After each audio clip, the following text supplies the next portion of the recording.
Assalamu alaikum. Peace be upon you also. Peace be upon you. اور ہمیں جواب سکھایا جاتا ہے وعلیکم السلام. Peace be upon you also. لیکن بدقسمتی سے ہم اس سلام کا پیغام ہی نہیں سمجھ سکے ہیں، ہمارے بچے نہیں سمجھ سکے. قرآن شریف پورا ختم کر لیتے ہیں، لیکن اگر اس بچے کو بلا کے پوچھا جائے کہ السلام علیکم کا معنی کیا ہے تو شاید اسے معلوم نہیں، یہ ہمارا نہیں ہے. برکت آج جو گفتگو ہونی ہے وہ سر سید کے تعلق سے. آج کے پروگرام کی نظامت کر رہے جناب شہنواز خان صاحب،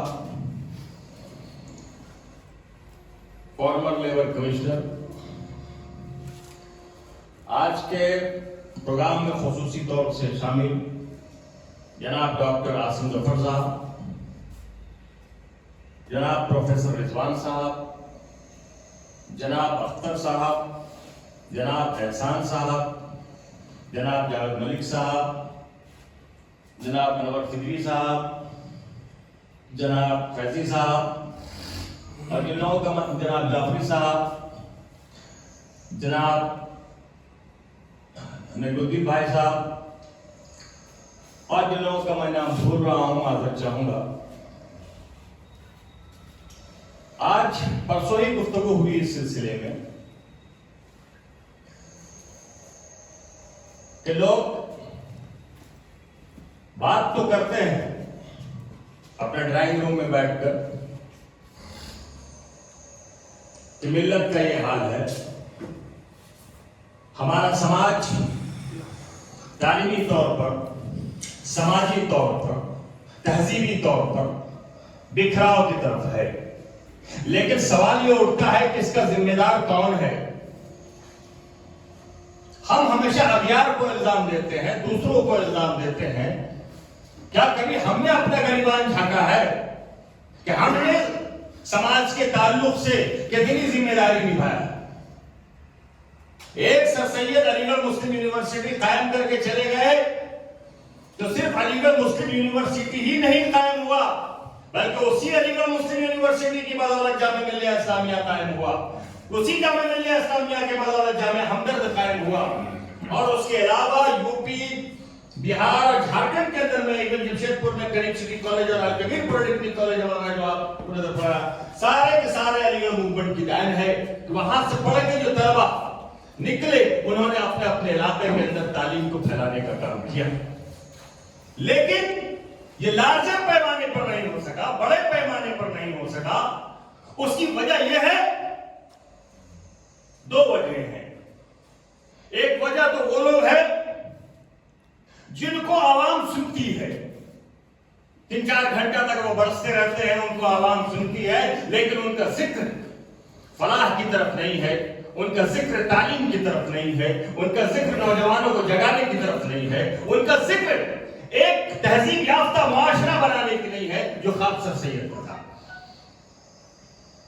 تو 17 اکتوبر آج ان کی پیدائش کا دن ہے. ہم تمام لوگ یہاں بیٹھے ہیں اس فکر کے ساتھ کہ کس طرح معاشرے کو تعلیم یافتہ بنایا جائے، کس طرح معاشرے کو تہذیب یافتہ بنایا جائے، کس طرح معاشرے کو باشعور بنایا جائے، کس طرح معاشرے میں سنجیدگی پیدا کیا جائے. اور اگر یہ 4 چیزیں نہیں ہیں تو انسان پڑھ لکھ کر بھی جانور ہے، وہ پڑھا لکھا جانور ہی کہلائے گا. اور سر سید کا جو تعلیمی ادارہ علی گڑھ مسلم یونیورسٹی ہے وہ صرف ایک کالج نہیں، وہ ایک صرف یونیورسٹی نہیں ہے، بلکہ وہ ایک تعلیمی تحریک ہے جسے علی گڑھ موومنٹ کے نام سے ہم جانتے ہیں.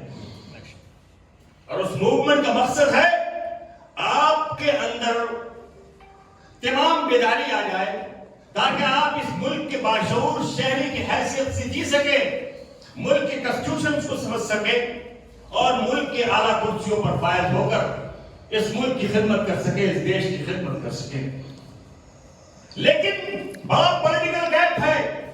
ہم سر سید کا تو تذکرہ کرتے ہیں، لیکن ہم نے کتنی قربانی دی ہے سماج کے تعلق سے ہم نے کتنی قربانی دی ہے ان غریب اور یتیم بچوں کے تعلق سے جن کے اوپر الزام ہے جہالت کا، جن کے اوپر الزام ہے گنوارپن کا، جن کے اوپر الزام ہے بکھراؤ کا، آخر ان کے اصلاح کے لیے ہم نے کون سا کام کیا ہے؟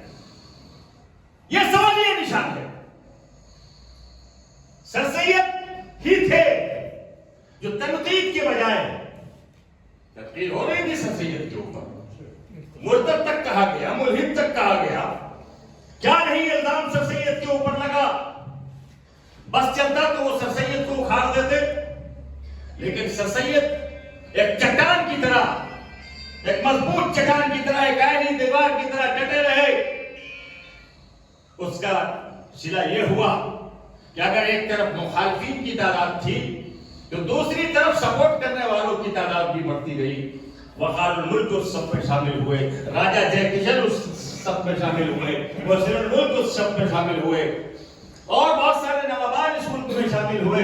راجہ جے کشن نے تو یہاں تک ایک بڑا کنٹریبیوشن بھی علی گڑھ مسلم یونیورسٹی کو دیا، چونکہ علی گڑھ مسلم یونیورسٹی کے اندر میں اگر یہ کہا جائے کہ صرف مسلمانوں کے تعلق سے انہوں نے ایسا کیا ہے، ایسا نہیں ہے۔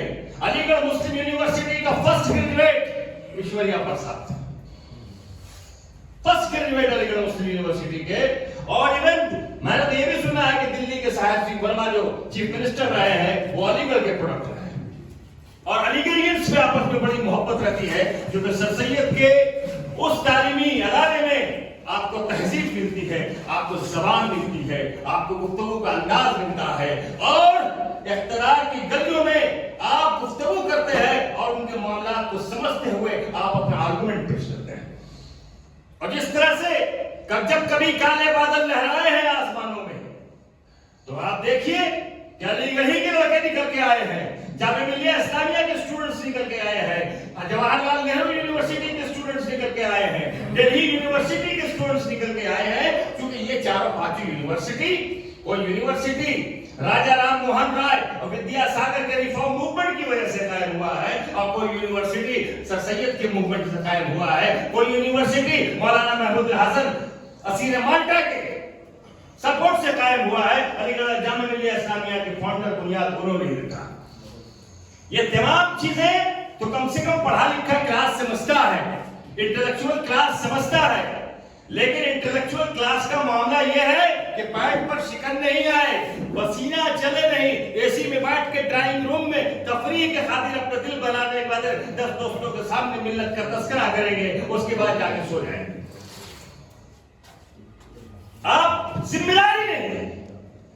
ہم نے دین کا تصور صرف ایک روحانی سمجھ رکھا ہے کہ ہم نے نماز پڑھ لیا، ہم نے روزہ رکھ لیا، لیکن اللہ کے رسول کا جو ریفارم موومنٹ ہے، اس ریفارم موومنٹ کی طرف جو خود ایک عبادت ہے، اس عبادت کی طرف نہ ہم گامزن ہیں نہ آپ گامزن ہیں۔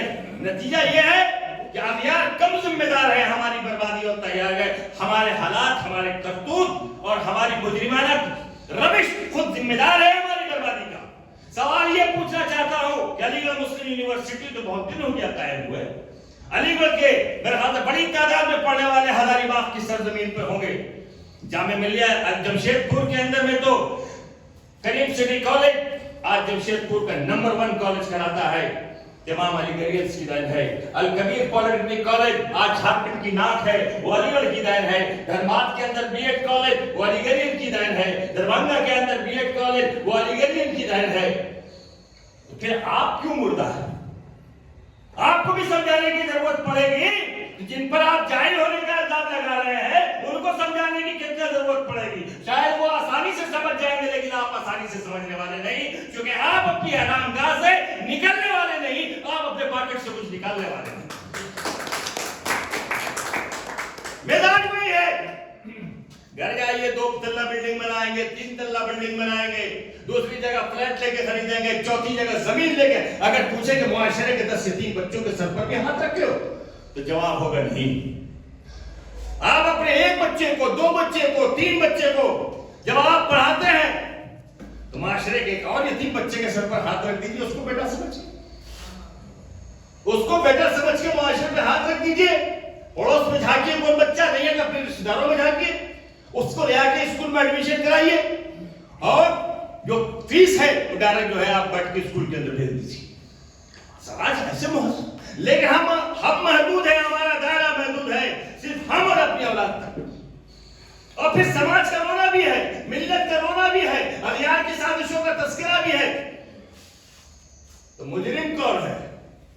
مجرم پڑھا لکھا کلاس ہے، سمجھدار طبقہ ہے، دانشور طبقہ ہے. اور دوسری چیز میں یہ بھی کہتا ہوں، میں ہر جگہ کہتا ہوں کہ اللہ تعالیٰ نے جس کی عمر 60 برس سے اوپر کر دی ہے، اب وہ بونس لائف ہے، اس کی بونس لائف ہے. کب کس وقت آگ بند ہوگا اور دنیا کی یہ خوبصورتی ختم ہو جائے گی نہیں معلوم. تو کم سے کم دنیا سے گزرتے ہوئے 100 یتیم بچوں پہ ہاتھ رکھ کے جائیے، 100 غریب بچوں پہ ہاتھ رکھ کے جائیے، اور ایک سید کی طرح ایک تعلیمی ادارہ کھڑا کرنے کی کوشش کیجیے. میں علماء کے مجلس میں موجود تھا، الزامات لگ رہے تھے کہ ہماری بچیاں پاکدامن نہیں رہی، ہماری بچیاں بے حیا ہو رہی ہیں، ہماری بچی معاشرے کے اندر بدتہذیبی پیدا کر رہی ہے. تو آخر ذمہ دار کون ہے؟ میں نے اسٹیج پہ پوچھا علماء سے، ذمہ دار کون ہے؟ ماں اس شہر کے اندر میں آپ اسکول کے مخالف، اس شہر کے اندر میں آپ یونیورسٹی کے مخالف، تو بچے کہاں جائے گا پڑھنے؟ بچی کہاں جائے گی پڑھنے؟ اب مان لیجیے کہ اسکول بند ہم کر دیں، کالج بھی بند کر دیں، تو آپ ایک پاورفل مدرسہ بتائیے جہاں پہ ہم اپنی بچی کو بھیج سکیں پڑھانے کے لیے، تو وہ بھی نصیب میں نہیں. یہ حالت ہے ہماری. گفتگو مسلک کی ہوگی، گفتگو انتشار کی ہوگی، گفتگو نفرت کی ہوگی، اور سماج کا دانشور طبقہ خاموش رہتا ہے، خاموش رہتا ہے. چائے آ گئی، کچھ زیادہ لوازمات بھی آ گئے کہیں کہیں. جاوید صاحب کیا تو ہم لوگ جاتے ہیں، خوب انٹرٹین کرتے ہیں، ہر طرح کا جو ہے ناشتہ وغیرہ سب چلا آتا ہے، سر سید کی روح جو ہے وہاں محسوس ہم کرتے ہیں. لیکن جاوید بھائی کے اندر میں جو ایک خصوصی صلاحیت ہے لوگوں کو جوڑنے کی. آپ اٹھیے اور یہ طے کر لیجیے کہ ابھی سے لے کے زندگی کے آخری سانس تک ہم کو سماج کی خدمت کرنا ہے.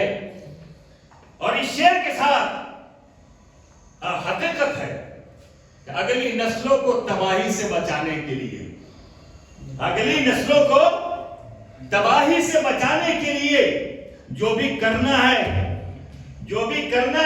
اسی نسل کو کرنا ہوگا. اگلی نسلوں کو تباہی سے بچانے کے لیے جو بھی کرنا ہے تو ہم ہی لوگوں کو کرنا ہوگا. اور اگر ہم نے نہیں کیا یقیناً آئندہ آنے والی نسل تباہی کے دہانے پر کھڑی. نہ اس کے پاس علم کا شعور ہے، نہ اس کے ہاتھ میں قلم ہے، نہ اس کے ہاتھ میں حل ہے. تو سوال یہ اٹھتا ہے کہ وہ جائے گا کہاں؟ حکومت کو الزام دیجیے گا، ہتھیار کو الزام دیجیے گا، اور اپنا دامن بچائیے گا. لہذا علی گڑھ مسلم یونیورسٹی کے طلبہ بڑی تعداد میں ہوں گے ہزاری باغ میں، جیسا میرا اندازہ ہے. کیونکہ میں جب علی گڑھ میں پڑھتا تھا تو بہت سارے دوست ہمارے ہزاری باغ کے بھی تھے، لیکن ابھی نظر نہیں پڑ رہی ہے. اندر جو بھی پڑھ رہی ہے تو اپنے سے سینئرز پہ پڑھ رہی ہے. لیکن دھیرے دھیرے کارواں چلتا ہے. پرسوں فکر ہوئی پروفیسر رضوان صاحب کے گھر پر بیٹھ کر، آج جناب شہنواز خان صاحب موجود تھے، ہم لوگوں نے کہا کہ کم سے کم اس کے اوپر ایک فکری گفتگو ہو جائے. ابھی تو ہم نے سر سید کے تعلق سے گفتگو ہی نہیں کی، کوئی بات چیت ہی نہیں کی. ایک فکری گفتگو کر رہا ہوں، اور سر سید کی فکری گفتگو کو صرف 2 واقعے سے جوڑ کر میں یہاں سے نکلتا ہوں، تاکہ آئندہ آپ تمام لوگوں کا نمبر نوٹ کر لیجیے افسر بھائی، تمام لوگوں کا، تاکہ ایک مشاورتی ایک تو گورننگ باڈی بنائیے آپ 11 لوگوں کا، 40 مشاورتی کونسل بنائیے 40 لوگوں کا، تاکہ گورننگ باڈی مشاورتی کونسل کے ساتھ فیصلہ کرے، تاکہ ایک ساتھ جو ہے 50 اور 51 لوگوں نے فیصلہ لیا، اور اس فیصلے کے بعد جب آپ کو پروگرام کرتے ہیں تو یقینی طور پر وہ پروگرام کامیاب ہوگا. اب 2 واقعے کی طرف میں جاتا ہوں. ایک واقعہ جہانگیر کے پیریڈ کا ہے. جہانگیر کے دربار میں جو بتا رہا ہے اس کو غور سے سنیے. تھامس رو پہنچتے ہیں. وہ اس تھامس رو برطانیہ کے حکومت حکومت کے برٹش گورنمنٹ کے سفیر بنا کے جہانگیر کے دربار میں بھیجے گئے اور انہوں نے جہانگیر سے جا کے کہا کہ ہمیں اس ملک میں تجارت کرنے کا فرمان چاہیے، آپ کی اجازت چاہیے۔ لیکن اس زمانے میں دولت کی کمی نہیں تھی اس ملک کے اندر، ترقی کی کمی نہیں تھی اس ملک کے اندر، خوشحالی کی کمی نہیں تھی اس ملک کے اندر، لہذا جہانگیر نے اس میں کوئی توجہ نہیں دیا اور نہ ہی وہ اس طرح کے تجارتی معاملات کو انہوں نے اس کے لیے جو اس کو فروغ دینے کے لیے اس پر کوئی کوشش ہوئی، اس خاموشی اختیار کی۔ چونکہ ہندوستان اتنا ترقی یافتہ تھا کہ آج جس طرح سے آپ واشنگٹن کا نام سنتے ہیں، پیرس کا نام سنتے ہیں، جو دوسرے جو ہے بٹ اس زمانے میں دلی کا شمار ہوتا تھا اور دوسرے شہروں کا شمار ہوتا تھا بیٹھ کے۔ اس زمانے کا دلی دیکھیے، اتنا صاف ستھرا، اتنا خوبصورت دلی ہوگا کہ شاید پیرس اور واشنگٹن بھی فیل ہوگا۔ لیکن آج حالت کیا ہے وہ آپ سمجھ رہے ہیں۔ واقعہ کی طرف جا رہا ہوں تو واقعہ کی طرف آیا نہیں ہوں پروفیسر عمران صاحب، اگر اس کی بات کرنا ہے تو میں 2 منٹ میں بیٹھ جاؤں گا۔ نہیں جی، اس لیے کہ ہمارے پاس ہر چیز کے لیے وقت ہے اور اس گفتگو کے لیے اگر وقت نہیں ہوگا تو ہم سمجھتے ہیں کہ یہ ٹھیک نہیں ہوگا۔ حالانکہ میں بھی کولمبس کالج کو بھی ایڈریس کر کے آیا ہوں، کافی تھکا ہوا ہوں، لیکن جذباتی لے کے ہم کو آئے ہیں واپس۔ تو اس وقت واقعہ بتا رہا ہوں، تو صرف 4 سال برٹش گورنمنٹ کا سفیر 4 سال جہانگیر کے دربار میں رہا۔ 1 year 2 year 3 years 4 years۔ 4تھے سال میں اچانک جو ہے جہانگیر کا بیٹا بیمار پڑ گیا، اور جب جہانگیر کا بیٹا بیمار پڑ گیا تو جتنے بھی حکیم تھے اور جتنے بھی طب کے ماہر لوگ تھے علاج کر رہے تھے اس زمانے کے لحاظ سے، دن بدن طبیعت خرابی ہو رہی تھی، حالات بگڑ رہے تھے، جہانگیر پریشان تھے پورا۔ تو جا کر تھامس رو نے اس کا علاج کیا اور اتفاق سے وہ شفا پا گئے، اچھی صحت مند ہو گئی۔ تو جہانگیر نے خوشی میں یہ حکم دیا کہ تھامس رو کو، جبکہ وہ لمبا چوڑا لہیم شہیم تھا، کہ تھامس رو کو ترازو کے ایک پاڑے میں رکھو اور دوسرے پاڑے میں سونا، دوسرے پاڑے میں وہ سونا، اس کے وزن کے مطابق سونا ہونا چاہیے اور وہ سونا اس کے انعام میں دے دو۔ ہم اور آپ ہوتے تو کہتے اتنا سونا، پہلے ہی کہتے دوسرے پر لے لینا ہے سونا۔ لیکن اس شخص نے جواب دیا جہانگیر کو کہ ہمیں سونا نہیں چاہیے، معاف کیجئے، ہمیں سونا نہیں چاہیے، ہمیں صرف آپ کا فرمان چاہیے تجارت کرنے کے لیے اس ملک میں، اگر آپ دے سکتے ہیں تو دے دیجئے، نہیں تو میں چلا۔ جہانگیر اس محبت میں بیٹے تھے، جہانگیر نے اجازت دی تھی۔ تو آپ دیکھیے ایک شخص نے اپنی ذاتی قربانی کر کے، کروڑوں کروڑ کے سونے کو ریجیکٹ کر کے اپنی قوم کا سوچا اور اس قوم نے حکومت قائم کر لیا۔ اور ہمارا ایک دوسرے کو اتنا کودتے ہیں، کوریدتے ہیں، اتنے بڑے لیگ پولر ہیں کہ اگر کوئی زنا چاہ رہا ہے اوپر تو اس کو چڑھانے کے بجائے اس کو گھسیٹتے ہیں۔ مینٹالٹی میں بہت فرق ہے۔ ایک واقعہ تو یہ ہوا، دوسرا واقعہ سر سید کے تعلق سے ایک واقعہ کو میں جوڑتا ہوں جو سر سید کے اندر تڑپ پیدا ہوئی، اور اس کے بعد حالانکہ گفتگو کرنے کے بہت سارے پوائنٹس ہیں، میں تو بول نہیں رہا ہوں اس پر ساری چیزیں، کہ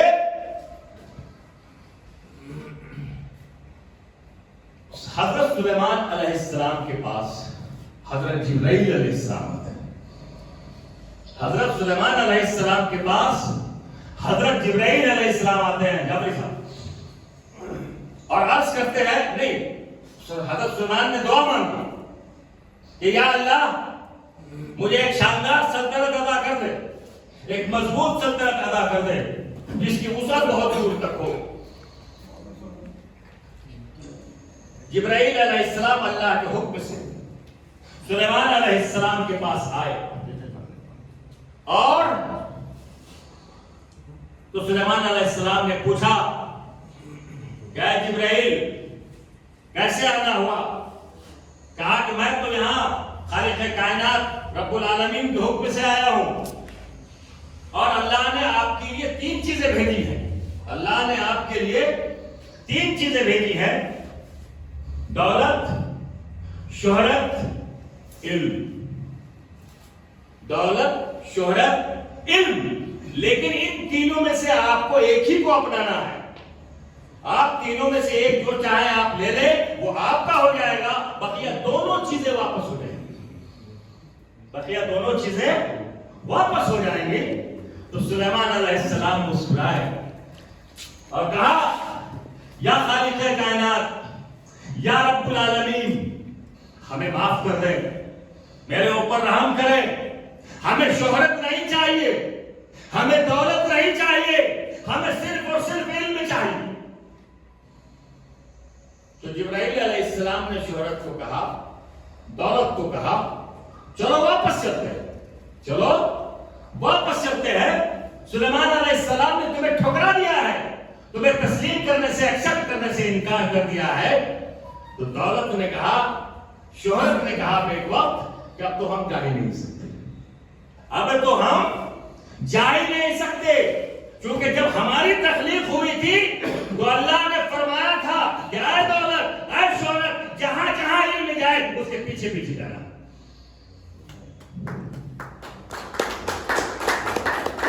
یعنی کہ اگر آپ تعلیم یافتہ ہے اور بہترین تعلیم حاصل کیا ہے، عزت بھی آپ کو نصیب ہو، دولت بھی آپ کو نصیب ہو، شہرت بھی آپ کو قدموں پہ ہو.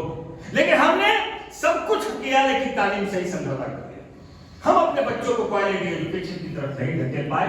مٹھی بھر لوگ جنہوں نے اپنے بچوں کو کوالٹی ایجوکیشن کی طرف لایا ہے، آپ دیکھیے وہ یقیناً ابھی بھی وہ خوشحال ہے، سماج میں ان کا مرتبہ ہے، سماج میں ان کا مقام ہے، اور ان سے کوششیں ہوتی رہتی ہیں. لیکن وہی اجتماعی کوششیں اگر تیز کر دی جائے، سب مل کے لوگ کریں. اکیلا میں کچھ نہیں کر سکتا ہوں، اکیلا شہنواز خان صاحب کچھ نہیں کر سکتے ہیں، اکیلا ڈاکٹر آصف صاحب کچھ نہیں کر سکتے ہیں، اکیلے جعفری صاحب یا جاوید ملک صاحب کچھ نہیں کر سکتے ہیں. لیکن ہم سبھی اگر مل جائیں تو ہم تعلیمی انقلاب راتوں رات کھڑا کر سکتے ہیں. اس کی کوشش ہونی چاہیے. اور سر سید کا یہی مشن تھا کہ گھر گھر تعلیم ہو، تاکہ 1857 عیسوی کا غدر جو انہوں نے دیکھا تھا، جس کی وجہ سے ان کے دلوں میں بے چینی تھی. ابھی وہ ٹائم نہیں، انشاءاللہ آئندہ کسی پروگرام میں بات کروں گا کہ سر سید 2 سر سید ہیں. 1857 عیسوی سے جو پہلے سر سید ہیں وہ دوسرے ہیں، اور 1857 عیسوی کے بعد جو سر سید ہیں فکری اعتبار سے وہ دوسرے ہیں. اب اس کا میں حوالے پہ اگر بات کرتا ہوں تو پھر پروفیسر رضوان صاحب کا اشارہ ہو جائے گا. اس لیے میں اپنی بات کو مختصر کرتے ہوئے صرف سر سید کے جو جذبات ہیں اس کو اس شعر میں پلا کر کے میں آپ سے یہاں سے نکل جاؤں گا کہ ہویدا آج اپنے زخم پنہا کر کے چھوڑوں گا. سر سید احمد خان صاحب کو خراج عقیدت پیش کرتے ہوئے اس شعر کے ساتھ کہ ہویدا آج اپنے زخم پنہا کر کے چھوڑوں گا، لہو رو رو کے محفل کو گلستہ کر کے چھوڑوں گا. ہویدا آج اپنے زخم پنہا کر کے چھوڑوں گا، لہو رو رو کے محفل کو گلستہ کر کے چھوڑوں گا. جلانا ہے مجھے ہر شمع دل کو سوزے پنہا سے، جلانا ہے مجھے ہر شمع دل کو سوزے پنہا سے. تیری تاریک راتوں میں اجالا کر کے چھوڑوں گا، تیری تاریک راتوں میں اجالا کر کے چھوڑوں گا. اور دیکھیے سر سید کا ایک اور جذبہ کہ پیرونا ایک ہی، جو ہم لوگ بھی کوشش کر رہے ہیں، پیرونا ایک ہی تسبیح میں ان بکھرے دانوں کو، پیرونا پیرونا ایک ہی تسبیح میں ان بکھرے دانوں کو، جو مشکل ہے تو اس مشکل کو آسان کر کے چھوڑوں گا. اب خود سر سید صاحب کے تعلق سے خوبصورت شعر کہ میں دے رہا ہوں تجھے خود سے اختلاف کہا، میں دے رہا ہوں تجھے خود سے اختلاف کہا، یہ اختلاف کا حق ہے مخالفت کا نہیں. لہذا آئیے اس 2-3 اور شعر کے بعد میں رخصت ہوں گا. میسج کلیئر ہے کہ لہو نہ ہو تو قلم ترجمہ نہیں ہوتا، لہو نہ ہو تو قلم ترجمہ نہیں ہوتا، ہمارے دور میں آنسو زباں نہیں ہوتا. لہو نہ ہو تو قلم ترجمہ نہیں ہوتا، ہمارے دور میں آنسو زبا نہیں ہوتا، جہاں رہے گا وہی روشنی لٹائے گا. بشیر بدر صاحب کا شعر ہے، جہاں رہے گا وہی روشنی لٹائے گا، کسی چراغ کا اپنا مکان نہیں ہوتا.